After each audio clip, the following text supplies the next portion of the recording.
In May of 2026, on a stretch of coastline in the Philippines, the United States fired a live cruise missile off the back of a mid-range missile system called Typhoon.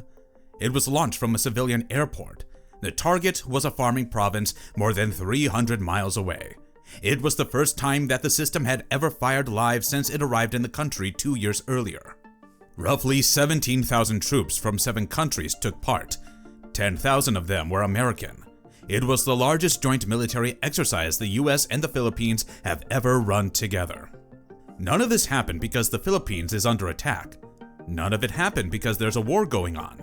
It happened because the US has decided that its ability to fight a war in the Pacific, a war it hopes never comes, runs directly through a country most Americans couldn't find on a map. For decades, the Western Pacific was governed by a quiet, uneasy agreement of distance. American power sat back in Guam, Hawaii, and forward positions in Japan, while China spent trillions of dollars developing a massive, seemingly uninterceptable wall of anti-access and area denial missiles along its coastline. The Typhoon launch shattered that paradigm completely. Naturally, this midnight launch sent shockwaves through the region.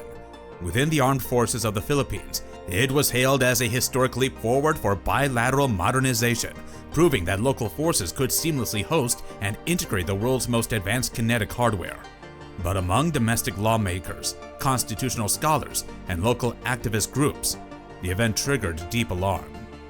In 2026, the US and the Philippines are running more than 500 joint military activities, including combined exercises, patrols, training rotations, and logistics drills.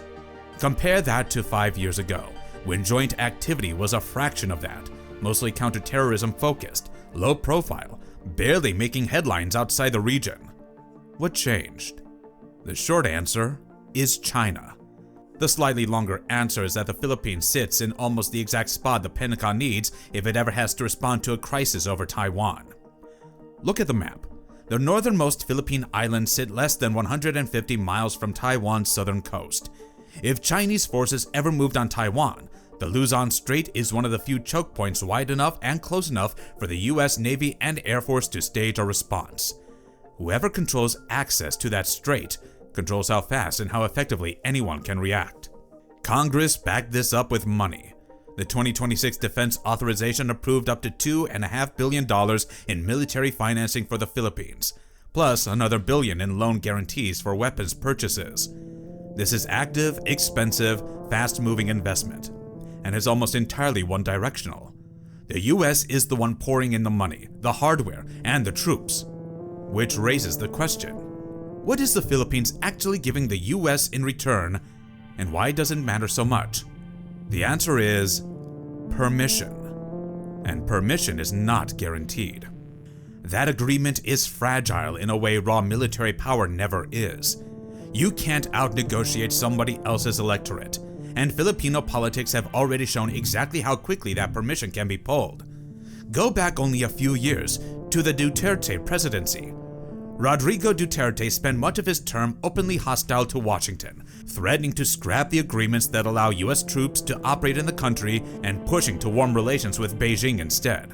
A survey released in January 2026 found that 82% of Filipinos trust the US to help protect the Philippines' national interests, more than double the trust rating of the next closest country. China, by contrast, was trusted by just 11% of respondents. The gap isn't abstract goodwill, it's a direct reaction to what's been happening in the water. Filipino monitoring groups have documented dozens of confrontations with Chinese Coast Guard and Navy vessels in the West Philippine Sea over the past couple of years. For ordinary Filipinos, this isn't a geopolitics lecture. It's fishermen who can't fish, boats that get hosed down at sea, and a much larger neighbor pushing into water that's supposed to belong to them. Right now, there are more than 4 million Filipinos living in the US, the largest Filipino population anywhere outside the Philippines itself, and the second largest Asian American community in the country. They didn't arrive as a side effect of a military alliance. Filipino migration to the US goes back generations through nursing programs, the merchant marine, healthcare recruitment, and family reunification. But that population produces something the Philippine economy genuinely cannot do without: remittances. Filipinos in the US send home more money than Filipinos anywhere else in the world combined. Layer onto that a newer development. In early 2026, the two countries signed an agreement to cooperate on diversifying global critical mineral supply chains, the rare earth elements and materials that go into semiconductors, batteries, and defense technology, an area where the world is trying to reduce dependence on China. At the same bilateral strategic dialogue, they launched the first project of something called the Luzon Economic Corridor, a freight rail line connecting the old US base sites at Subic and Clark, explicitly designed to build out manufacturing, data centers, and energy infrastructure with American and Japanese investment behind it. So, put all of it together, who needs this relationship more? The instinctive answer is the Philippines. It's the smaller country, the smaller economy, the smaller military, sitting next to a superpower and a rising regional power at the same time. That instinct isn't wrong exactly. The Philippines genuinely does rely on American backing in the West Philippine Sea, on remittance income, and on investment.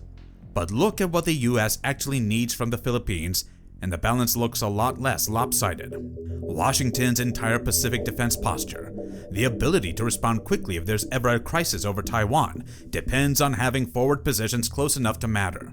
There is no substitute for the Philippines in that role. Not Japan, which is further away and politically constrained in different ways. Not Guam, which is a US territory but sits much farther east, well outside the kind of immediate reach the Luzon Strait provides. The geography simply doesn't offer another option this good, this close. And that access isn't something the US can simply take. It has to be granted, site by site, exercise by exercise, by a Philippine government that answers to Philippine voters who, within the last decade, elected a president who actively wanted the American military gone. That's not ancient history. That's a live possibility every election cycle. The 82% trust rating driving today's cooperation isn't a permanent fact of Philippine politics. It's a current mood, built on current events, and moods like that can move as fast as the news cycle that built them. As the region navigates the volatile waters of 2026 and looks toward the high-stakes strategic horizon of 2027, the Philippines finds itself occupying the most dangerous, highly contested, and strategically vital piece of real estate on the planet. The historic alliance between Washington and Manila has been completely reforged, not by the nostalgic language of old treaties, but by the brutal, immediate demands of modern precision warfare and global economic decoupling. Thank you for watching. If you enjoyed this video, don't forget to hit the like button and subscribe.